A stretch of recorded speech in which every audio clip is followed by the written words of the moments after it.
The air in the Narayanhiti Palace on June 1, 2001, was thick with the scent of an impending storm, not of the monsoon rains that frequently swept through Kathmandu, but of a tragedy that would forever alter the course of a nation.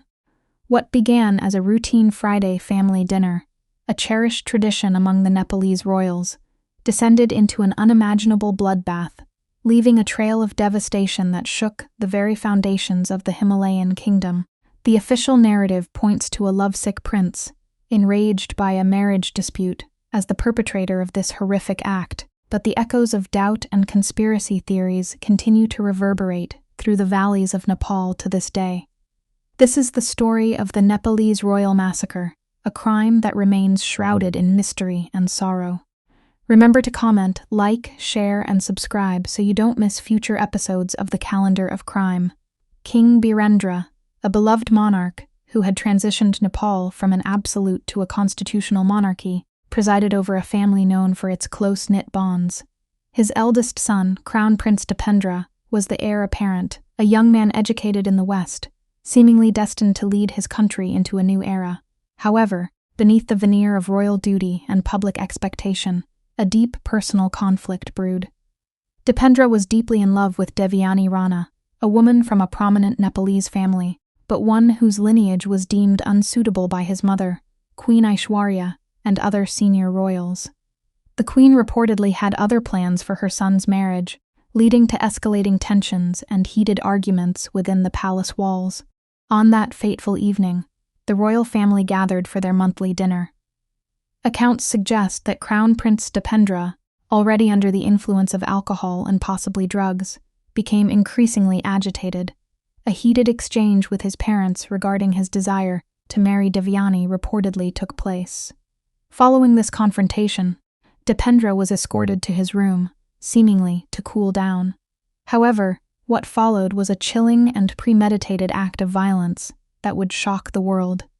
Returning to the billiard room where the family had reconvened, Dipendra was no longer the prince they knew.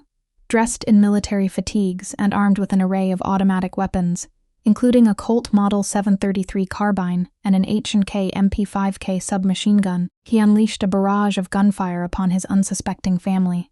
King Birendra was among the first to fall, followed by Queen Aishwarya, Prince Narayan, who reportedly tried to shield his mother, and Princess Shruti. Other relatives, including Prince Birendra, who bravely attempted to disarm Dipendra, also perished in the brutal assault. The scene was one of utter chaos and terror.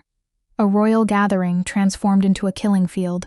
In the aftermath of the shooting, Dipendra reportedly turned one of his weapons on himself, sustaining a fatal head wound. He was rushed to the hospital in a comatose state and, despite being declared king in his unconscious condition, died 3 days later. In total, 10 members of the royal family lost their lives, leaving a nation in mourning and disbelief. Prince Gyanendra, King Birendra's brother, who was not present at the dinner, subsequently ascended to the throne, a reign that began under the darkest of shadows. The official inquiry concluded that Crown Prince Dipendra was the sole perpetrator, driven by his thwarted desire to marry Devyani Rana. However, this explanation failed to satisfy many Nepalese, who struggled to reconcile the image of their future king with that of a mass murderer.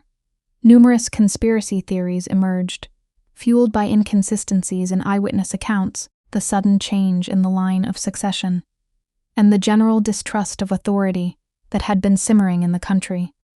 Some speculated about a wider political conspiracy, while others pointed to the involvement of external forces.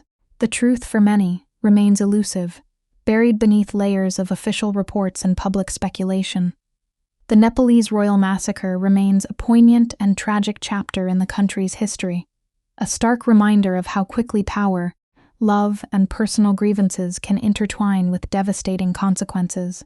The incident not only decimated a beloved royal family, but also accelerated the decline of the monarchy itself, paving the way for Nepal's transition to a republic. The memory of that horrific night continues to haunt the nation, a wound that, even after decades, has yet to fully heal. Thanks for watching. Please comment, share, like, and subscribe for future episodes from the Calendar of Crime.